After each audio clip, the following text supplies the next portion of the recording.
പ്രിയ സഹോദരന്മാരെ, fatty liver അതല്ലെങ്കിൽ ലിവറിൽ കൊഴുപ്പടിഞ്ഞിട്ടുണ്ടാവുന്ന രോഗം പണ്ടൊക്കെ വളരെ അപൂർവമായിട്ടായിരുന്നു ആളുകൾ കേട്ടിരുന്നത്. ഇതുമായി ബന്ധപ്പെട്ട എൻ്റെ കുറച്ച് അനുഭവങ്ങൾ പറഞ്ഞുതരാം. കൊറോണൻ്റെ മുൻപ് ആളുകൾ സ്കാൻ ചെയ്ത് വരുമ്പോൾ ഡോക്ടറെ ഇതെന്താ പുതിയ സാധനം എന്ന് ചോദിച്ചായിരുന്നു വന്നിരുന്നത്. അതുപോലെ തന്നെ ചിലരെ പരാതി എന്തായിരുന്നു അറിയോ? ഡോക്ടറെ, ഞാൻ കള്ളൊന്നും കുടിക്കണില്ല, പിന്നെ കള്ളുകൂടിയന്മാർക്കുണ്ടായ ഈ രോഗം എങ്ങനെ എനിക്ക് വന്നു എന്നുള്ളതായിരുന്നു. എന്നാൽ കൊറോണ കഴിഞ്ഞതിന് ശേഷം ഞാൻ എൻ്റെ ഒരു എക്സ്പീരിയൻസിൽ പറയുന്നത്, ആളുകൾക്ക് ഫാറ്റി ലിവർ എന്താണെന്നുള്ളത് അറിയാം. പലരും ഇത് ഫാറ്റി ലിവർ ആണോ എന്ന് ഇങ്ങോട്ട് ചോദിക്കാറുണ്ട്. മുൻപ് അങ്ങനത്തെ ഒരു സാഹചര്യം ആയിരുന്നില്ല, അത്രയും വ്യാപിച്ചിട്ടുണ്ട്. എന്ന് മാത്രമല്ല, ചെറിയ കുട്ടികളിൽ പോലും ഫാറ്റി ലിവർ കണ്ടുവരുന്നുണ്ട്. ഈ സാഹചര്യത്തിൽ ഫാറ്റി ലിവർ എന്ന് പറഞ്ഞുകൊണ്ട് തന്നെ ഞാൻ കുറേ വീഡിയോ ചെയ്തു. അതിൻ്റെ താഴെ വന്ന കുറേ കമൻറ്റുകൾ ഉണ്ടായിരുന്നു കേട്ടോ. ഇതൊക്കെ ഡോക്ടർമാർ പറഞ്ഞ് പേടിപ്പിക്കുകയാണ്, ഇത് ഇത്ര രോഗമൊന്നുമില്ല എന്ന് പറഞ്ഞിട്ട്. ഇനി അതിന് തിരിച്ചൊരു വെർഷനുണ്ട്. ചെറിയ ഒരു സാധനം വരുമ്പോഴത്തേന് അയ്യോ ഇതിങ്ങനെയാണോ എന്ന് പറഞ്ഞ് പേടിച്ചവരുണ്ടായിരുന്നു. അപ്പോൾ ഇതിൻ്റെയും രണ്ടിൻ്റെയും ഇടയിലുള്ള ഒരു സംഗതിയാണ് ഇന്ന് നിങ്ങളുമായിട്ട് കമ്മ്യൂണിക്കേറ്റ് ചെയ്യുന്നത്.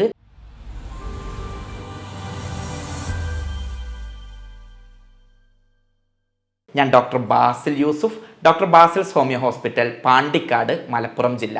സാധാരണക്കാരന് മനസ്സിലാവുന്ന ഭാഷയിൽ ഫാറ്റി ലിവർ എന്നുള്ളത് ഒറ്റ വാക്കിൽ ഇങ്ങനെ പറയാം: നമ്മളുടെ ലിവറിൽ അല്ലെങ്കിൽ കരളിൽ കൊഴുപ്പ് അടിഞ്ഞുകൂടിയിട്ട് ലിവറിന് അതിൻ്റെ സാധാ പണികളൊന്നും എടുക്കാൻ കഴിയാത്ത അവസ്ഥ. നമ്മൾ ജസ്റ്റ് നമ്മളുടെ നാവിൻ്റെ കാര്യം ആലോചിച്ച് നോക്കുക. നാവിൽ കുറച്ച് കൊഴുപ്പ് അല്ലെങ്കിൽ കുറച്ച് മെഴുകായി എന്ന് കരുതുക.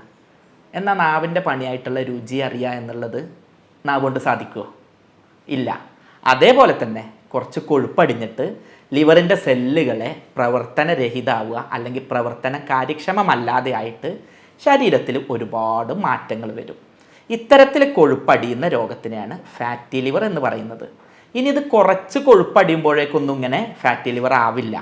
നമ്മൾ കഴിച്ച ഭക്ഷണത്തിൽ ഒരു 5% വരെ കഴിഞ്ഞു കൂടിയാലൊന്നും കുഴപ്പമില്ല. പക്ഷേ 5 മുതൽ ഒരു 12% ആവുന്നതിനെയാണ് നമ്മൾ ഫാറ്റി ലിവർ ഗ്രേഡ് 1, 2, 3 എന്നൊക്കെ പറഞ്ഞിട്ട് ഓരോന്നാക്കിയിട്ട് തിരിക്കുന്നത്. നമ്മളൊരു ഭക്ഷണം കഴിക്കുകയാണെങ്കിൽ എന്തിനാണ് നമ്മൾ ഭക്ഷണം കഴിക്കുന്നത്? നമുക്ക് എനർജി കിട്ടാൻ, നമ്മൾക്ക് ജോലി ചെയ്യാൻ, നമുക്ക് ചിന്തിക്കാൻ, നമുക്ക് പ്രവർത്തിക്കാൻ. അപ്പം നമ്മളൊരു ഭക്ഷണം കഴിച്ചാൽ ആവശ്യത്തിൽ കൂടുതലുണ്ടെങ്കിൽ ശരീരം എന്ത് ചെയ്യും? അത് വെറുതെ കളയില്ല, മലാക്കിയിട്ട് ഒഴിവാക്കില്ല. കാരണം നമ്മൾ ഭക്ഷണം കഴിക്കാത്ത സമയത്ത്, ഭക്ഷണം കിട്ടാത്ത സമയത്ത് നമുക്ക് മുഴുവൻ സമയം ഭക്ഷണം കഴിച്ചുകൊണ്ടിരിക്കാൻ കഴിയില്ലല്ലോ. രാവിലെ ഭക്ഷണം കഴിച്ചാൽ ആ എനർജി ഉപയോഗപ്പെടുത്തിയിട്ടാണ് ഉച്ചവരെ പോകുന്നത്. അപ്പോൾ ശരീരം എന്ത് ചെയ്യും? അത് സ്റ്റോർ ചെയ്യും. പക്ഷേ ഇത് സ്റ്റോർ ചെയ്തത് കൂടി കൂടി കൂടി ആവശ്യത്തിലധികം സ്റ്റോർ ചെയ്താൽ എന്താവും? ഈ പറഞ്ഞ പോലെ രോഗത്തിലേക്ക് വരും. ഇത് സ്റ്റോർ ചെയ്തത് കൂടുക എന്നുള്ളതല്ല ഇന്നത്തെ അവസ്ഥയിലുള്ള പ്രശ്നം. അമിതമായിട്ട് ഇത് സ്റ്റോർ ചെയ്യുകയും ഈ സ്റ്റോർ ചെയ്തത് നമ്മൾ വ്യായാമം ചെയ്യുകയാണെങ്കിൽ അല്ലെങ്കിൽ അടുത്ത പ്രാവശ്യം ഭക്ഷണം ഒന്ന് കുറച്ച് കൺട്രോൾ ആവുകയാണെങ്കിൽ എന്തുണ്ടാവില്ല? അത്ര പ്രശ്നം ഉണ്ടാവില്ല. ഇവിടെ സംഭവിക്കുന്ന നേരെ തിരിച്ചാ. രാവിലെ ഉച്ച വരെ പോകാനുള്ളത് സ്റ്റോർ ചെയ്യും, പിന്നെ 11 മണിയാകുമ്പോഴേക്ക് അടുത്തത് വീണ്ടും സ്റ്റോർ ചെയ്യും. സാധാരണ ഒരു മനുഷ്യൻ ഭക്ഷണം കഴിച്ചിട്ട് വ്യായാമം ചെയ്യും, ജോലികൾ ചെയ്യും, നടക്കും, ഓടും, ഇതൊക്കെ ചെയ്യും. നമ്മൾ പലരും എന്താണ്? ഫോണും പിടിച്ചിട്ട് കിടക്കയിൽ കിടന്ന് AC-യിൽ ഈ ഫോണും നോക്കി അങ്ങനെ ചെയ്യാണ്. ഇങ്ങനെ ആകുമ്പോൾ എന്താ സംഭവിക്കുക? ഈ സ്റ്റോർ ചെയ്ത സാധനം ഉപയോഗപ്പെടുത്താതെ അവിടെ അടിഞ്ഞു കൂടിക്കൊണ്ടിരിക്കുകയാണ്. ഇതാണ് ഫാറ്റി ലിവർ. ഈ ഫാറ്റി ലിവറിനെ 2 തരത്തിൽ പറയാറുണ്ട്. ഒന്ന്, ഭക്ഷണം കഴിച്ച് അതിലെ കൊഴുപ്പ് അടിഞ്ഞു കൂടിയിട്ടുള്ള ഫാറ്റി ലിവർ. ഇതാണ് സാധാരണ ആളുകൾക്ക് കാണാറുള്ളത്. എന്നാൽ മദ്യം കഴിക്കുന്ന ആളുകളിൽ മദ്യം കഴിച്ച കാരണം ആ മദ്യം കൊഴുപ്പിൽ അടിഞ്ഞു കൂടിയിട്ട് ലിവറിൽ അടിഞ്ഞു കൂടിയിട്ട് അങ്ങനെ ഉണ്ടാവുന്ന ഫാറ്റി ലിവറിനെയാണ് ആൽക്കഹോളിക് ഫാറ്റി ലിവർ എന്ന് പറയുന്നത്. പണ്ടൊക്കെ ഞാനൊക്കെ ജോലി തുടങ്ങുന്ന കാലത്ത് കൂടുതലായിട്ട് ഫാറ്റി ലിവർ വരുന്നത് ഈ മദ്യപാനികളിലായിരുന്നു. അപ്പോൾ ഫാറ്റി ലിവർ ഉണ്ടെങ്കിൽ വെള്ളടിക്കുന്നുണ്ട് എന്നുള്ളൊരു കാൽക്കുലേഷൻ ആയിരുന്നു. ഇപ്പം നേരെ തിരിച്ചാട്ടോ. സത്യത്തിൽ മദ്യപാനികളുടെ ഫാറ്റി ലിവറൊക്കെ അപൂർവമായിട്ട്, അല്ലെങ്കിൽ ദിവസത്തിൽ 10 കാണുകയാണെങ്കിൽ അതിലൊന്നുപോലും ഇങ്ങനത്തെ ഇല്ല എന്നുള്ളതാണ് എൻ്റെ ജീവിതം. ഞാൻ മലപ്പുറത്തുകാരനാണ്, പെരിന്തൽമണ്ണ പട്ടിക്കാട് സ്വദേശിയാണ്. ഞങ്ങളൊക്കെ നാട്ടിലൊരവസ്ഥയിൽ കൂടുതലായിട്ട് ഇത് വരാനുള്ള കാരണം ജീവിതശൈലിയുടെ ഭാഗമായിട്ട്, പ്രത്യേകിച്ച് ഫോൺ അമിതമായി ഉപയോഗിച്ച് നമ്മൾ പണ്ട് ഒരു പുറത്ത് പോയി ഒരു ബാങ്കിൽ പോയി വെയിൽ കൊണ്ട് പുറത്ത് വന്ന് നടന്ന കാര്യങ്ങൾ ഇന്ന് ഫോണിലൂടെ ഉപയോഗിക്കുകയാണ് നല്ലത്. പക്ഷേ അതിനനുസരിച്ച് വ്യായാമം അപ്പുറത്ത് വരുന്നില്ല. ഞാനടക്കം കണ്ടതൊക്കെ വാരി വലിച്ച് കയറ്റുന്നു, ഇവിടെ സ്റ്റോർ ചെയ്യുന്നു, ആശുപത്രിയിൽ രോഗിയാവുന്നു. അപ്പം ഇന്ന് സംസാരിക്കുന്നത് അത്തരത്തിൽ രോഗിയായ ആളുകളെ രോഗി അല്ലാതിരിക്കാനും ഈ വീഡിയോ കേട്ടുകൊണ്ട് തന്നെ നിങ്ങളെ വീട്ടിലിരുന്നുകൊണ്ട് രോഗം മാറ്റാനും നിങ്ങളുടെ സുഹൃത്തുക്കൾക്കോ വീട്ടുകാർക്കോ ഉണ്ടെങ്കിൽ അവരതിൽ നിന്ന് മോചിപ്പിക്കുന്നതോടൊപ്പം നിങ്ങൾക്കിത് വരാതിരിക്കാനോ ആവശ്യമായിട്ടുള്ള ജീവിതശൈലി, ഭക്ഷണ നിയന്ത്രണം, ഇനി ആവശ്യമാണെങ്കിൽ മാത്രം ചികിത്സ, ഇത്തരം കാര്യങ്ങൾ പറയാനാണ് ഇന്ന് വന്നിട്ടുള്ളത്. ഞാൻ ഇങ്ങനെയൊക്കെ പറയുമ്പോൾ നിങ്ങൾ ആലോചിക്കുന്നുണ്ടാവും, ഇത്ര കോമൺ ആണെങ്കിൽ ഇതുണ്ടോ എനിക്കുണ്ടോ എന്നുള്ളതൊന്ന് നോക്കാമെന്നുള്ളത്. അങ്ങനെ ഓടിപ്പോയിട്ട് സ്കാൻ ചെയ്യൊന്നും വേണ്ട, തൊടുന്നതിന് സ്കാനിങ്ങും രക്തപരിശോധനയൊന്നും വേണ്ട. കുറച്ച് സിംറ്റംസ് ഞാൻ പറഞ്ഞുതരാം. അതുണ്ടെങ്കിൽ നമുക്കിതൊക്കെ സംശയിക്കാം. ആദ്യമായിട്ട് വരുന്നത് ഭയങ്കരമായിട്ടുള്ള ക്ഷീണയിക്കാരം. ആൾ നല്ല തടിയൊക്കെ ഉണ്ടാവും, പക്ഷേ നല്ല ഭക്ഷണമൊക്കെ കഴിക്കുന്നുണ്ടാവും, പ്രത്യേകിച്ച് ഹോട്ടൽ ഭക്ഷണമൊക്കെ നന്നായിട്ട് കഴിക്കുന്നുണ്ടാവും. പക്ഷെ പണ്ട് 2 മണിക്കൂറൊക്കെ ജോലി ചെയ്യാൻ കഴിഞ്ഞിട്ട് ഇപ്പോൾ ഒരു 10 മിനിറ്റ് ആകുമ്പോൾ തന്നെ കുഴങ്ങാണ്, കിതക്കുകയാണ്, ഒരു തീരുമാനം എടുക്കാൻ കഴിയില്ല, മൈൻഡിന് തന്നെ ഒരു കൺഫ്യൂഷൻ ഉണ്ട്, ഒരു തരം മന്ദപ്പ് ഫീൽ ചെയ്യുന്നുണ്ട് എന്നുള്ള ആളുകൾ പറയാറുണ്ട്. നമുക്ക് പ്രത്യേകിച്ച് എന്താ അറിയില്ല, എന്നാൽ പനിയും സംഗതി ഒന്നുമില്ല, എന്തോ ഒരു സുഖം കിട്ടുന്നില്ല എന്നുള്ളത്. രണ്ടാമതൊരു വിശപ്പില്ലായ്മ പറയും. ക്ഷീണമൊക്കെ ഉണ്ട്, എന്നാൽ ഭക്ഷണം കഴിക്കാൻ പോവുക, പൊതുവെ ഹോട്ടൽ ഭക്ഷണം ഇഷ്ടമുള്ള ആളാണ്, എന്നാൽ എനിക്ക് വലിയൊരു വിശപ്പില്ല എന്ന് പറയാറുണ്ട്. മൂന്നാമത് മസിൽസിന് പെയിന് പറയാറുണ്ട്. നാലാമത്തെ കാണുന്ന സിംറ്റം എന്നുള്ളത് നമ്മൾ മഞ്ഞപ്പിത്തത്തിൻ്റെ സിംറ്റംസാണ്. കണ്ണിൻ്റെ ഈ വെള്ളയിൽ മഞ്ഞ കളർ ഉണ്ടാവുക, ലിപ്സിൽ മഞ്ഞ കളർ ഉണ്ടാവുക, സ്കിന്നിൽ മഞ്ഞ കളർ ഉണ്ടാവുക, അങ്ങനെ. പിന്നെ വെയിറ്റ് കുറഞ്ഞു വരും. ഇത്രയൊക്കെ ഭക്ഷണം കഴിക്കുന്ന ആൾ, വ്യായാമം ഇല്ലാത്ത ആളാണെങ്കിലും വെയിറ്റ് കുറഞ്ഞു വരും. വേറൊന്ന് വരുന്നത് നമ്മളുടെ ലിവറിൻ്റെ ഭാഗത്തും സ്പ്ലീനിൻ്റെ ഭാഗത്തൊക്കെ വലുതായിട്ട് വരും. നമ്മളുടെ വാരിയുടെ താഴെ വയറിൻ്റെ മേൽഭാഗത്ത് റൈറ്റ് സൈഡിലായിട്ട് വേദന ഫീൽ ചെയ്യും. ഓക്കാനം വരും. എന്തോ പറഞ്ഞിട്ട് ഇങ്ങനെ എടുക്കും, പക്ഷെ എന്തുണ്ടാവില്ല, ഛർദി ഉണ്ടാവില്ല. ഓക്കാനായിട്ട് എന്തോ അടിയിൽ നിന്ന് ഇങ്ങോട്ട് വരും, പക്ഷേ ഛർദിയായിട്ട് വരില്ല. പിന്നെ അതുപോലെ തന്നെ സ്കിന്നിൽ പ്രത്യേകിച്ച് കാരണമൊന്നുമില്ലാതെ ചൊറിച്ചിലുണ്ടാവും. പലർക്കും കക്ഷത്തിൽ അതുപോലെ തന്നെ കഴുത്തിലൊക്കെ ഒരു സർക്കിളായിട്ടുള്ള സ്കിന്നിലുള്ള കംപ്ലൈൻറ്റുകൾ വരും. അതുപോലെ തന്നെ തീരുമാനം എടുക്കാനുള്ള പ്രയാസം, ഉറക്കത്തിൻ്റെ പ്രയാസം, ഒരു ഉന്മേഷക്കുറവ്, ഇത്തരം സംഗതികളാണ് കൂടുതലായിട്ട് ഈ രോഗത്തിൽ ലക്ഷണമായിട്ട് കാണാറുള്ളത്. നമ്മൾ ഓരോ വീഡിയോ ചെയ്യുന്നതും ആരും പേടിപ്പിക്കാനോ ആളുകളെ ആശുപത്രിക്ക് വരുത്താനോ അല്ല, എല്ലാവർക്കും ധൈര്യം തരാനും ഒരാളെയും ആശുപത്രിക്ക് വരാത്ത രൂപത്തിലാക്കാനുമാണ്. അതുകൊണ്ട് തന്നെ ആർക്കാണിത് കൂടുതൽ വരാൻ സാധ്യത എന്നും എന്താണിത് വരാനുള്ള കാരണം എന്നും പറഞ്ഞുതരാം. അപ്പോൾ അതുള്ളവർക്ക് അതിൽ നിന്ന് മാറി നിൽക്കാനും, അതെങ്ങാനും ചെയ്തുകൊണ്ടിരിക്കുന്നവർക്ക് അതുണ്ടോ എന്ന് നോക്കാനും, ഇതിൻ്റെ തുടക്ക ലക്ഷണങ്ങൾ കണ്ടവർക്ക് അതിൽ നിന്നൊക്കെ വിട്ടു നിൽക്കാനും ഏറെ സഹായകരാകും. ഞാൻ നേരത്തെ പറഞ്ഞു, നമ്മൾ അമിതമായി ഭക്ഷണം കഴിച്ച് അത് കൊഴുപ്പ് അടിയുന്നവർക്കാണ് ഇത് വരുന്നത് എന്നുള്ളത്. അപ്പോൾ അതുപോലെ ഭക്ഷണത്തിൽ ശ്രദ്ധയില്ലാത്ത ആളുകൾക്ക്, അമിതമായി വാരി വലിച്ച് ഭക്ഷണം കഴിക്കുന്നവർക്ക്, ഹോട്ടൽ ഭക്ഷണം, വിശിഷ്യ ഫാസ്റ്റ് ഫുഡ്, ജങ്ക് ഫുഡ്, കോളകൾ, റെഡ് മീറ്റ് അതായത് ഇറച്ചി, നമ്മളെ ബീഫ്, പോർക്ക്, ചെമ്മീൻ, ഞണ്ട് ഇത്യാദി സാധനങ്ങൾ വാരി വലിച്ച് കഴിക്കുന്നവർക്ക്, അതുപോലെ തന്നെ ഫ്രോസൺ മീറ്റ്, നമ്മളൊക്കെ നാട്ടിൽ കോഴി ഇറച്ചി നേരെ അറുത്തിട്ട് കൊണ്ടുവന്ന് കഴിക്കുകയാണ്. ഫ്രീസറിലിട്ട് പ്രിസർവേറ്റീവ് ഒക്കെ ചേർത്തിട്ടുള്ള മാംസാഹാരം കൂടുതൽ കഴിക്കുന്നവർക്ക്, എണ്ണമെഴുക്കുള്ള ഭക്ഷണം കൂടുതൽ കഴിക്കുന്നവർക്ക്, കൂടുതൽ കൊഴുപ്പടങ്ങിയിട്ടുള്ള ഭക്ഷണം കഴിക്കുന്നവർക്ക്, ടിന്നിൽ അടച്ചു വെച്ചിട്ടുള്ള ഭക്ഷണങ്ങൾ കഴിക്കുന്നവർക്ക്, അതുപോലെ സ്വാദൂറിയ ഭക്ഷണമാവാൻ സ്വാദ് കയറ്റാൻ വേണ്ടിയിട്ട് കളറ്, അതുപോലെ തന്നെ അതിലേക്ക് അത്തരം സംഗതികൾ കൂടുതൽ കഴിക്കുന്നവർക്ക്, പഞ്ചസാര കൂടുതലായിട്ട് ഉപയോഗിക്കുന്നവർക്ക്, അരി ഭക്ഷണം കൂടുതലായിട്ട് ഉപയോഗിക്കുന്നവർക്ക് എല്ലാമാണ് ഭക്ഷണത്തിലൂടെ ഇത് വരാനുള്ള സാധ്യത. അരി ഭക്ഷണത്തിൻ്റെ പ്രത്യേകത എന്താ പറഞ്ഞാൽ, നമ്മളുടെ എണ്ണക്കൊഴുപ്പിലൊന്നും ഉള്ളത് അത്ര തന്നെ കൊഴുപ്പ് ആസച്ച് അരി ഭക്ഷണത്തിലില്ല. പക്ഷെ നമ്മൾ കഴിക്കുന്ന അരി ഭക്ഷണം നമ്മളുടെ ലിവറിൽ ചെന്നിട്ട് കൊഴുപ്പായിട്ട് മാറും. അങ്ങനെ കൊഴുപ്പായിട്ട് സംഭരിക്കുന്നത് കൊണ്ടാണ് മലയാളികൾക്ക് വിശിഷ്യ പോളിഷ്ഡ് ആയിട്ടുള്ള, നമ്മൾ ഈ വെള്ള കളറിലുള്ള അരി കഴിക്കുന്ന, തവിടില്ലാതെ പോളിഷ് ചെയ്ത അരി കഴിക്കുന്ന, 2 നേരം അല്ലെങ്കിൽ 4 നേരം അരി കഴിക്കുന്ന മലയാളികളായ നമ്മൾക്ക് കള്ള് കുടിച്ചിട്ടില്ലെങ്കിലും ഈ രോഗം ഉണ്ടാവുന്നത്. അതുകൊണ്ട് അരി ഭക്ഷണത്തിൻ്റെ ഉപയോഗം കൂടുതലുള്ളവർക്ക് ഇത് വരാനുള്ള സാധ്യത ഉണ്ട്. പിന്നെ മദ്യം ഞാൻ നേരത്തെ പറഞ്ഞു, എല്ലാ തരത്തിലുള്ള മദ്യവും സ്മോക്കിങ്ങും ലഹരിയും ഒഴിവാക്കുക. അത്തരം ആളുകളിൽ ഇത് വരാനുള്ള സാധ്യത ഉണ്ട്. പിന്നെ ഡയബറ്റീസ് ഉള്ളവർക്ക്, മഞ്ഞപ്പിത്ത രോഗമുള്ളവർക്കൊക്കെ ഇത് വരാനുള്ള സാധ്യത ഉള്ളതുകൊണ്ട് ആ കാര്യങ്ങൾ നിയന്ത്രിച്ച് കൊണ്ടുപോവുക. അമിതവണ്ണമുള്ളവർക്ക്, അതുപോലെ തന്നെ വയറിൽ കൊഴുപ്പടിഞ്ഞ് കുടവയറുള്ളവർക്ക് ഇത് കൂടുതലായിട്ട് കാണാൻ സാധ്യത ഉണ്ട്. സാധാരണയായിട്ട് ഇത് കൗമാരം കഴിഞ്ഞിട്ടുള്ള യുവാക്കളിലും വയസ്സായ ആളുകളിലുമാണ് കാണുന്നത്. അത്തരം ആളുകളിൽ ഇപ്പോൾ പക്ഷേ കുട്ടികളിലും കാണുന്നുണ്ട്, പക്ഷേ കൂടുതലായിട്ട് കാണുന്നത് കൗമാരം കഴിഞ്ഞ യുവാക്കളിലും അതുപോലെ തന്നെ മധ്യവയസ്കരിലും വയസ്സന്മാരിലൊക്കെയാണ്. അപ്പോൾ ആ ഒരു പ്രായം അതിൽ ഘടകമായിട്ട് കാണുന്നുണ്ട്. കൂടുതലായിട്ട് ആണുങ്ങളിൽ കണ്ടുവരാറുണ്ട്. ഒരു കണക്കായിട്ട് പറയാൻ പറ്റുന്നില്ലെങ്കിലും ആണുങ്ങളിൽ അത്തരം സംഗതി കൂടുതലായിട്ട് കാണുന്നുണ്ട്. വ്യായാമമില്ലാത്ത ആളുകളിൽ, എണ്ണമെഴുക്കുള്ള ഇന്നത്തെ ആധുനിക ജീവിതശൈലി ഫോളോ ചെയ്യുന്ന ആളുകളിലാണ് ഇത് കൂടുതൽ വരുന്നത് എന്നുള്ളത് കൊണ്ട് അത്തരം ആളുകൾ ശ്രദ്ധിക്കുക. അത്തരം ജീവിതശൈലിയെ മാറ്റുക. കുറേ നേരം ഇരുന്ന് വെള്ളം കുടിക്കാതെ കോളകളും സോഫ്റ്റ് ഡ്രിങ്ക്സും ഒക്കെ കുടിച്ച്, പ്രത്യേകിച്ച് പ്രവാസികൾ, IT ജീവനക്കാർ, ഇത്തരത്തിൽ ഞാൻ അടക്കമുള്ള ആളുകൾ, ആരെയും കുറ്റപ്പെടുത്തല്ല, ഇത്തരത്തിലുള്ള ആളുകളിലാണ് ഇത് ഏറ്റവും കൂടുതൽ വരാനുള്ള സാധ്യതയുള്ളത്. ഫാറ്റി ലിവറിനെ പറയുമ്പോൾ ഏറ്റവും പ്രസക്തമായ ഒരു കാര്യം മലയാളികളോട് പറയേണ്ടതുണ്ട്. ഒന്നാമതായിട്ട് അരിഭക്ഷണം, പ്രത്യേകിച്ച് പോളിഷ് ചെയ്തിട്ടുള്ള അരി കഴിക്കുന്നവർക്കും നമ്മളുടെ ജീവിതശൈലി പഞ്ചസാര അടക്കമുള്ളവ കൂടുതൽ കഴിച്ച് വ്യായാമമില്ലാത്ത ആളുകൾക്കാണ് ഇത് വരിക എന്ന് ഞാൻ പറഞ്ഞു. അതുകൊണ്ട് തന്നെ ഒന്ന് ടെസ്റ്റ് ചെയ്യുമ്പോൾ ചെറിയൊരു ഗ്രേഡ് കാണുമ്പോഴേക്ക് പേടിക്കേണ്ടതില്ല. കാരണം നമ്മളുടെ ജീവിതശൈലിയാണ്. ഇതിന് തിരിച്ചൊരു വശം കൂടെ പറഞ്ഞുതരാം. നമ്മൾക്ക് ഇങ്ങനെ ഉണ്ട് എന്നുണ്ടെങ്കിൽ സൂക്ഷിക്കുകയും വേണം. കാരണം ഇത് ഇനി അടുത്ത ഗ്രേഡ്ക്ക് പോവാൻ ഈ തമിഴനെ പോലെ നല്ല നാച്ചുറലായിട്ട് ഭക്ഷണം കഴിക്കുന്ന, ഇത്ര തന്നെ പോളിഷ്ഡ് അരി കഴിക്കാത്ത, അല്ലെങ്കിൽ ഗോതമ്പം കൂടുതൽ കഴിക്കുന്ന ഉത്തരേന്ത്യക്കാരനെ പോലെ അല്ല നമ്മൾ ഇത്തരം ഭക്ഷണങ്ങളും ഇത്തരം ജീവിതശൈലി ആയതുകൊണ്ട് നമുക്ക് രോഗം പൊന്താനുള്ള സാധ്യതയും കൂടുതലാണ്. ചിലപ്പോൾ ടെസ്റ്റ് ചെയ്യുമ്പോൾ കാണാനുള്ള സാധ്യത ഉണ്ട്. അപ്പോൾ അത് കണ്ടിട്ട് പേടിക്കും വേണ്ട, എന്നാൽ ഇത് ഓക്കെ ആണെന്ന് പറഞ്ഞിട്ട് വെറുതെ ഇടും വേണ്ട. ഇത് മനസ്സിലാക്കി തരാനാണ് ഇത്രയും പറഞ്ഞത്. അപ്പോൾ നമ്മൾ ഇത് ഉണ്ടോ ഇല്ലേ എന്നുള്ളത് എങ്ങനെ അറിയാമെന്നുള്ളതാണ്. പണ്ടൊക്കെ ഞാൻ പറഞ്ഞല്ലോ, സ്കാൻ ചെയ്യുമ്പോൾ വേറെ എന്തെങ്കിലും സാധനത്തിന് സ്കാൻ ചെയ്യുമ്പോഴായിരിക്കും അവർ ഫാറ്റി ലിവറും കൊണ്ടുവരാറുള്ളത്.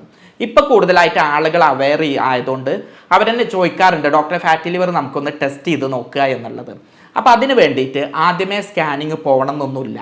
കുറേ നമ്മളുടെ ജീവിതശൈലി ഒരു ഡോക്ടർ ഒന്ന് ഫിസിക്കൽ എക്സാമിനേഷൻ, ശാരീരികമായിട്ടുള്ള അവൻ്റെ ശാരീരിക സംഗതികൾ കണ്ടാൽ ഞാൻ ഈ പറഞ്ഞിട്ടുള്ള സിംറ്റംസ് ഉണ്ടോ, മഞ്ഞ കളർ ഉണ്ടോ, വയറിൻ്റെ അവിടെ വേദന ഉണ്ടോ, ഈ സിംറ്റംസ് ഉണ്ടോ എന്നൊക്കെ ഒരു ഡോക്ടർ നോക്കിയാൽ അറിയാൻ കഴിയും. ഇനി രണ്ടാമത്തത്, ആവശ്യമുണ്ടെങ്കിൽ ബ്ലഡ് ടെസ്റ്റ് ചെയ്യുക. അതിൽ തന്നെ ലിവർ ഫങ്ഷൻ ടെസ്റ്റ് എന്ന് പറഞ്ഞിട്ടുള്ള ടെസ്റ്റാണ് നോക്കുക.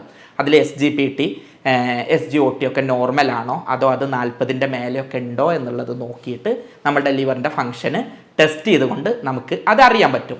പിന്നെ അതുപോലെ തന്നെ നമ്മളുടെ സാധാ സ്കാനിങ്, CT സ്കാന്, അതുപോലെ തന്നെ MRI, അതുപോലെ തന്നെ ഫൈബ്രോ സ്കാന് പോലുള്ള പുതിയ മെത്തേഡുകളുണ്ട്. ഈ ഫൈബ്രോ സ്കാനിലൊക്കെ ചെയ്യുന്നത് എങ്ങനെയാണെന്ന് പറഞ്ഞാൽ നമ്മളുടെ ലിവറിൻ്റെ സ്റ്റിഫ്നെസ് എത്ര ഉണ്ട് എന്ന് ചെക്ക് ചെയ്ത് നോക്കും.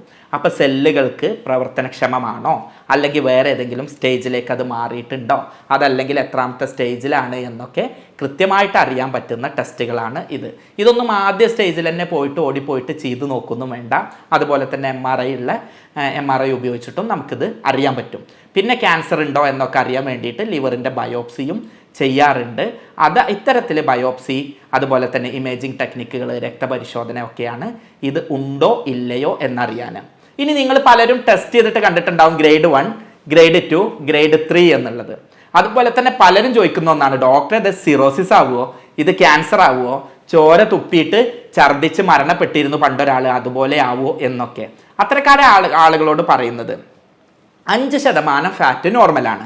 5 മുതൽ 8% വരെ ഫാറ്റ് ലിവറിൽ അടിയുമ്പോഴാണ് അത് ഫസ്റ്റ് ഗ്രേഡ് ആവുന്നത്. 8 മുതൽ 10 ആവുന്നതാണ് സെക്കൻഡ് ഗ്രേഡ്. 10 to 12 വരുന്നതാണ് തേർഡ് സ്റ്റേജ്. അപ്പം നമ്മൾ ഓരോ സ്റ്റേജിലും താഴേക്ക് കൊണ്ടുവരാൻ നോക്കുക. ഓരോ സ്കാനിൽ ഈ കാര്യങ്ങൾ ചെയ്തിട്ട് ഇത് 12ൻ്റെ മേലെ പോകുമ്പോഴാണ് ഇതിൻ്റെ കാര്യമായ ലിവറിൻ്റെ ഫങ്ഷനെ ബാധിക്കുന്നത്. അപ്പോഴാണ് സെറോസിസ്, സ്റ്റിനോസിസ് ഒക്കെ പോലുള്ള മറ്റ് ഘടകങ്ങളിലേക്കും മറ്റ് രോഗങ്ങളിലേക്കൊക്കെ പോകുന്നത്. അപ്പോൾ ഇത് തേർഡ് സ്റ്റേജിലാണെങ്കിലും മനസ്സിലാക്കുക, ഫോർത്തിലേക്ക് പോകാനും സാധ്യതയുണ്ട്, കുറയാനും സാധ്യതയുണ്ട്. ഇത് പേടിച്ച് ബേജാറാവേണ്ട ഒരു സംഗതിയല്ല. നന്നായിട്ട് ശ്രദ്ധിച്ചാൽ തേർഡിൽ നിന്ന് സെക്കൻഡിലേക്കും 1ലേക്കും 0യിലൊക്കെ ഇത് ഈസി ആയിട്ട് വരുത്താൻ പറ്റും.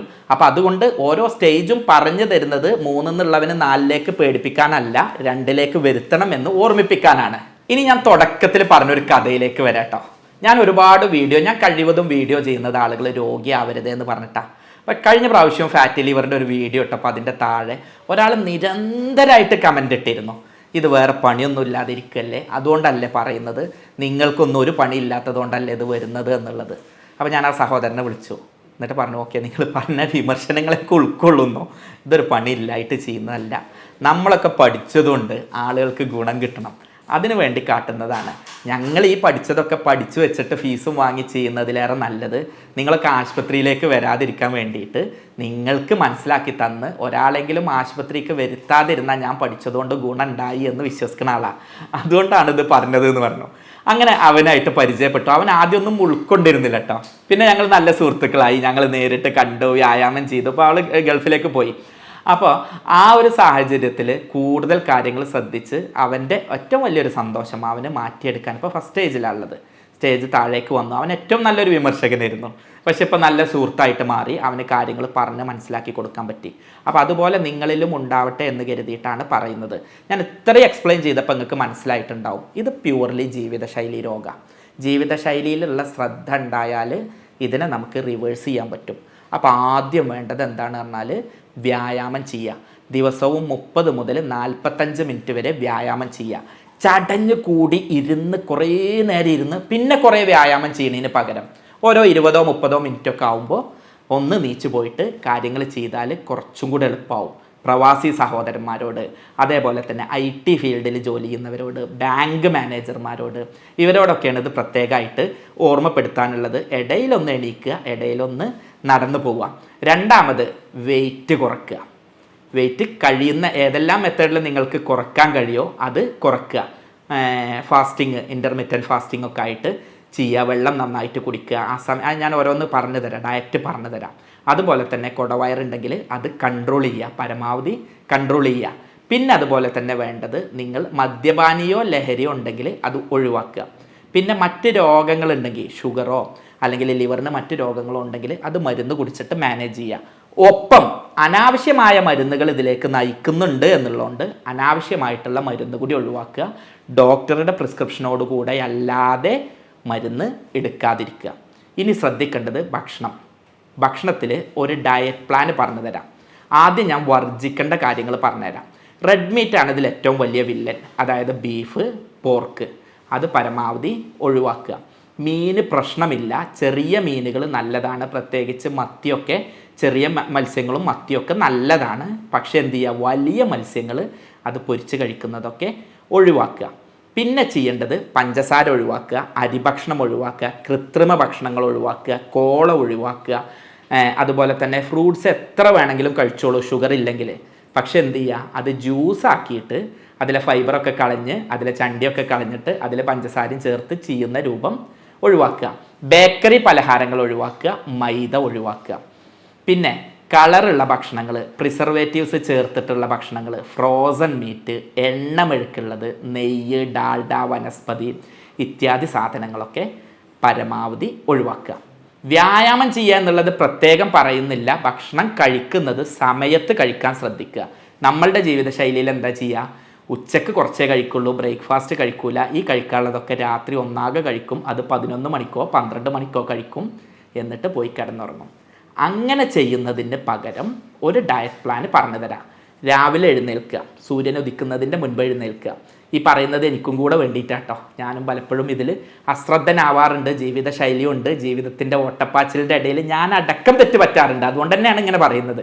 അപ്പം ആദ്യം വരുന്നത്, രാവിലെ എഴുന്നേറ്റ് ഉടനെ 2 ഗ്ലാസ് വെള്ളം കുടിക്കുക. ഈ കാപ്പി കുടിക്കുന്ന പരിപാടി, ചായ കുടിക്കുന്ന, പഞ്ചസാര കുത്തി കലക്കുന്ന പരിപാടി ഒഴിവാക്കിയിട്ട് 2 ഗ്ലാസ് വെള്ളം കുടിക്കുക.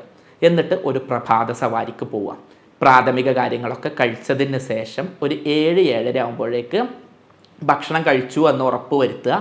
ഒരു കാരണവശാലും ബ്രേക്ക്ഫാസ്റ്റ് ബങ്ക് ചെയ്യരുത്. ബ്രേക്ക്ഫാസ്റ്റിൽ കൂടുതലായിട്ട് അരിയുടെ ഭക്ഷണം ഒഴിവാക്കാൻ പറ്റിയാൽ നല്ലത്. നമ്മളെന്താ ചെയ്യുക, പുട്ട്, അതുപോലെ തന്നെ തലേന്നത്തെ ചോറ് ബാക്കിയുണ്ടെങ്കിൽ അതായിട്ടുള്ള സംഗതികൾ ചെയ്യുന്നതിന് പകരം ഗോതമ്പ് കൊണ്ടുള്ളത്, രായി കൊണ്ടുള്ളത് കൂടുതലായിട്ട് ഉപയോഗിക്കുക. അതാണ് ഏറ്റവും നല്ലത്. അതിൻ്റെ കൂടെ നട്ട്സ് നിങ്ങൾക്ക് കഴിയെങ്കിൽ, അതിൻ്റെ കൂടെ ഫ്രൂട്ട്സ് കഴിയെങ്കിൽ നല്ലത്. മുട്ട വേണമെങ്കിൽ ഉപയോഗിക്കാം. മുട്ടയുടെ വെള്ള കുഴപ്പമില്ല, മുട്ടയുടെ മഞ്ഞ പരമാവധി കൺട്രോൾ ചെയ്യാം. ഇതാണ് ആദ്യ ഘട്ടത്തിൽ ചെയ്യേണ്ടത്. പിന്നെ ഇതിലേക്ക് ചായ കുടിക്കുന്നതിന് പകരം ഗ്രീൻ ടീ പഞ്ചസാര ഇല്ലാതെ ചെയ്താൽ ഏറ്റവും നല്ലത്. ഇനി നമ്മൾ 11 മണിയാവുമ്പോൾ നമുക്ക് കഴിയുമെങ്കിൽ നട്ട്സ് ഉപയോഗിക്കുക. ഇതെല്ലാവർക്കും കഴിഞ്ഞോളണമെന്നില്ല. അപ്പോൾ നട്ട്സോ ഡ്രൈ ഫ്രൂട്ട്സോ ഒക്കെ ഉപയോഗിക്കുക, അല്ലെങ്കിൽ കട്ട് ഫ്രൂട്ട്സ് ഉപയോഗിക്കുക. ഇനി ഒന്നുമില്ലെങ്കിൽ നമ്മുടെ നാട്ടിൽ മാങ്ങ കിട്ടൂലേ, അത് ഉപയോഗിച്ചോളി. അതിനിപ്പോൾ വലിയ ചിലവില്ലല്ലോ, അല്ലെങ്കിൽ ചക്കയ്ക്ക് ചിലവില്ലല്ലോ, അത് ചെയ്യാം. ഉച്ചക്ക് അരിഭക്ഷണം വേണമെങ്കിൽ കഴിക്കാം, 2-3 കപ്പോ കഴിക്കാം. ബാക്കി എന്ത് ചെയ്യുക, നോർത്ത് ഇന്ത്യൻസ് ചെയ്യണ പോലെ അതിൻ്റെ കൂടെ ഒരു ചപ്പാത്തി വേണമെങ്കിൽ അങ്ങനെ ആക്കാം. അതല്ലെങ്കിൽ കൂട്ടാനുകളും സാലഡുകളും കൂടുതലായിട്ട് കഴിക്കുക. ഉച്ചക്ക് ഞാൻ വേണ്ട എന്ന് പറയുന്നില്ല. നമുക്ക് മലയാളിക്ക് മീൻകറിയും ചോറും കിട്ടിയിട്ടില്ലെങ്കിൽ ചിലപ്പോൾ പ്രശ്നം ഉണ്ടാവും. അപ്പോൾ എന്ത് ചെയ്തോളൂ, തൈര് നന്നായിട്ട് ഉപയോഗിച്ചോളൂ. അത് ദഹനത്തിന് നല്ലൊരു പ്രോബയോട്ടിക്കാണ്, തൈര് ഉപയോഗിക്കുക. അതുപോലെ തന്നെ ചോറിലേക്ക് എന്ത് ചെയ്യുക, നന്നായിട്ട് കൂട്ടാൻ സൈഡ് ഡിഷസ് ഉണ്ടല്ലോ, അത് നന്നായിട്ട് ഉപയോഗിക്കുക. ഞാൻ നേരത്തെ പറഞ്ഞ ബീഫ്, പോർക്ക് ഇങ്ങനത്തെ സാധനങ്ങളൊന്നും ഒഴിവാക്കുക. കരിച്ചത് പൊരിച്ചത് ഒഴിവാക്കിയിട്ട് കറി വെച്ചിട്ട്, മീനൊക്കെ ആണെങ്കിൽ കറി വെച്ച് കഴിക്കുന്നതിൽ കുഴപ്പമില്ല. അതിൽ ഉപ്പും പഞ്ചസാരയും നിയന്ത്രിക്കുക. ഇനി വൈകുന്നേരവും തന്നെ ചായ നിർബന്ധമാണെങ്കിൽ പഞ്ചസാര പരമാവധി ഒഴിവാക്കുക. അവിടെയും ഗ്രീൻ ടീ ആണ് സാധാരണ പറയാറുള്ളത്. അത് നാച്ചുറൽ ഡ്രിങ്ക്സ് വേണമെങ്കിൽ അങ്ങനെ ചെയ്യാം. നമ്മളുടെ പഞ്ചസാര ഇല്ലാത്ത അത് പാനീയങ്ങൾ അത്തരം സംഗതികളാക്കാം. വൈകുന്നേരം കടിയായിട്ട് ഫ്രൂട്ട്സ് കഴിക്കാം, ഡ്രൈ ഫ്രൂട്ട്സ് ഉപയോഗിക്കാം. സാലഡുകൾ വേണമെങ്കിൽ അങ്ങനെയും ഉപയോഗിക്കാം. രാത്രി ഒരു 7 മണിക്ക് തന്നെ ഭക്ഷണം കഴിക്കുക. അങ്ങനെ കഴിക്കുന്നത് അരി പരമാവധി ഒഴിവാക്കുക. ഗോതമ്പാക്കുക, ചപ്പാത്തി കഴിക്കുക. അത്തരത്തിലുള്ള സംഗതികൾ. ഓട്സ് നല്ലതാണ്, സാലഡുകൾ നല്ലതാണ്, ഫ്രൂട്ട്സ് നല്ലതാണ്, അത് ഉപയോഗിക്കുക. അത് നമ്മൾ വയറ് നിറച്ച് കഴിച്ചോളൂ. അങ്ങനെയാണെങ്കിൽ രാത്രി സ്വസ്ഥമായിട്ട് ഉറങ്ങാനും രാവിലെ സുഖശോധന കിട്ടാനൊക്കെ സഹായിക്കും. ഈ ഒരു ഡയറ്റ് നിങ്ങളൊരു 40 ദിവസം ഫോളോ ചെയ്യാം. ഒരു 90 ദിവസം കഴിയുന്നത്ര ഇത് ഫോളോ ചെയ്യുക. മുഴുവൻ എന്ന് പറയുന്നില്ല, 90 ദിവസം വരെ ചെയ്തിട്ട് ഒന്നും കൂടെ സ്കാൻ ചെയ്ത് നോക്കൂ. എന്നിട്ട് നിങ്ങൾ പറയൂ. കാരണം ഒരുപാട് പേരെ മരുന്നില്ലാതെ ഈ ഒരു പ്രശ്നത്തിൽ നിന്ന് മാറ്റിയത് കൊണ്ടുള്ള ഒരു അനുഭവത്തിൽ നിന്നാണ് നിങ്ങളോട് സംസാരിക്കുന്നത്.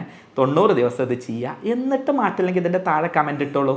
അതിൽ അപ്പം നമുക്ക് എന്താണെന്ന് വെച്ചാൽ നോക്കിയിട്ട് അതിനനുസരിച്ച് ചെയ്യുക. അപ്പം ഇത്തരത്തിൽ ഭക്ഷണ ശൈലി ശ്രദ്ധിക്കുക, ജീവിതശൈലിയിൽ നിയന്ത്രിക്കുക. അങ്ങനെയാണെങ്കിൽ ഈ രോഗത്തെ നമുക്ക് എന്ത് ചെയ്യാൻ പറ്റും, പമ്പ കടത്താൻ പറ്റും. ഇനി പല ആളുകൾക്കും ഇതൊന്നും ചെയ്തിട്ട് കുറവില്ലെങ്കിൽ അപ്പോഴേക്ക് ആളുകൾക്ക് വലിയ വലിയ സംഗതികളാണ് അറിയുക. ഇത് സിറോസിസ്ക്ക് പോവുമോ, ക്യാൻസർ ആവുമോ, കരൾ മാറ്റി വെക്കേണ്ടി വരുമോ, ഇത് കാരണം ഷുഗർ വരുമോ, ഒക്കെ ശരിയാണ്, വന്നേക്കാം. പക്ഷെ അതൊക്കെ ഭക്ഷണത്തിലൂടെയും വ്യായാമത്തിലൂടെയും കിട്ടിയിട്ടില്ലെങ്കിൽ നമുക്ക് ചികിത്സയിലൂടെ തന്നെ അത് മാനേജ് ചെയ്യാൻ പറ്റും. ഞാൻ ഹോമിയോ ഡോക്ടറാണ്. ഞാനിതിൽ ചെയ്യുന്നത് എന്താണ് പറഞ്ഞാൽ, എപ്പോഴും ഒരു രോഗിയുടെ ശാരീരികവും മാനസികമായിട്ടുള്ള അവൻ്റെ ജീവിതശൈലി അടക്കമുള്ള സർവ്വ സാധനങ്ങളും കൃത്യമായിട്ട് പഠിക്കും. ഒരു രോഗിക്ക് രോഗം വരാനുള്ള കാരണം എന്ന് പറഞ്ഞാൽ നമ്മൾ ഈ ബുക്ക് പഠിച്ച സംഗതികൾ മാത്രമല്ല, പലപ്പോഴും അയാളുടെ ജീവിതശൈലി ആയിരിക്കും. അയാൾ കാണുമ്പോൾ നല്ല തടിയുള്ള ആളായിരിക്കും, പക്ഷേ ഒരു അല്പം ഭക്ഷണം പോലും കഴിക്കുന്നുണ്ടാവില്ല, അല്ലെങ്കിൽ മാനസികമായിട്ടല്ല പ്രശ്നങ്ങളുണ്ടാവും. ഇത്തരത്തിലുള്ള സംഗതികളെ കൃത്യമായിട്ട് അനലൈസ് ചെയ്യും. അതിന് വേണ്ടിയിട്ട് യൂറോപ്യൻ നിർമ്മിതമായിട്ടുള്ള സോഫ്റ്റ്വെയറുകൾ, ChatGPT പോലുള്ള ആർട്ടിഫിഷ്യൽ ഇൻ്റലിജൻസ്, ഇതിൻ്റെയൊക്കെ സഹായത്തോടെയാണ് രോഗനിർണയവും മരുന്ന് നിർണയവും നടത്തുക. എന്നിട്ട് ജർമ്മൻ പൊട്ടൻസി മരുന്നുകൾ ഉപയോഗിച്ചിട്ടാണ് ട്രീറ്റ്മെൻറ്റ് ചെയ്യാറുള്ളത്.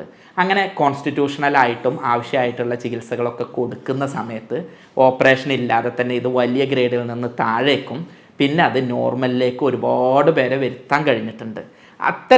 ഇത്തരത്തിൽ പ്രയാസം അനുഭവിക്കുന്ന ആരെങ്കിലും ഉണ്ടെങ്കിൽ ഇതൊക്കെ ചെയ്തു നോക്കുക. ഇല്ലെങ്കിൽ മാത്രം ചികിത്സയെ പറ്റി ചിന്തിക്കുക. നിങ്ങൾക്ക് എന്നെ ബന്ധപ്പെടാം, എന്നെ ഫോണിലൂടെ ബന്ധപ്പെടാം. നിങ്ങൾക്ക് ആവശ്യമായിട്ടുള്ള നിർദ്ദേശങ്ങൾ എൻ്റെ കഴിവിനും ഒഴിവിനും അനുസരിച്ച് ഞാൻ ചെയ്തു തരുന്നുണ്ട്. നിങ്ങളുടെ അഭിപ്രായങ്ങൾ താഴെ കമൻ്റായിട്ട് രേഖപ്പെടുത്തുക. തീർച്ചയായും ഇതിൽ മാറിയവരും അത്തരം ആളുകൾ അവരുടെ അനുഭവങ്ങൾ പറയുന്നുണ്ടാവും. നിങ്ങളുടെ അനുഭവങ്ങളും പറയുക. ഇങ്ങനെ ഒരാൾ രോഗി അല്ലാതെ ഇരിക്കുമ്പോഴാണ് ഞങ്ങൾ ഈ വീഡിയോ എല്ലാം ചെയ്യുന്നത് കൊണ്ട് ഉപയോഗം ഉണ്ടാവുന്നത്. ഈ വീഡിയോ പരമാവധി ആളുകളിലേക്ക് ഷെയർ ചെയ്യുക. സ്നേഹത്തോടെ doctor Basil Yusuf, doctor Basil's homeo hospital, Pandikkad, Malappuram ജില്ല.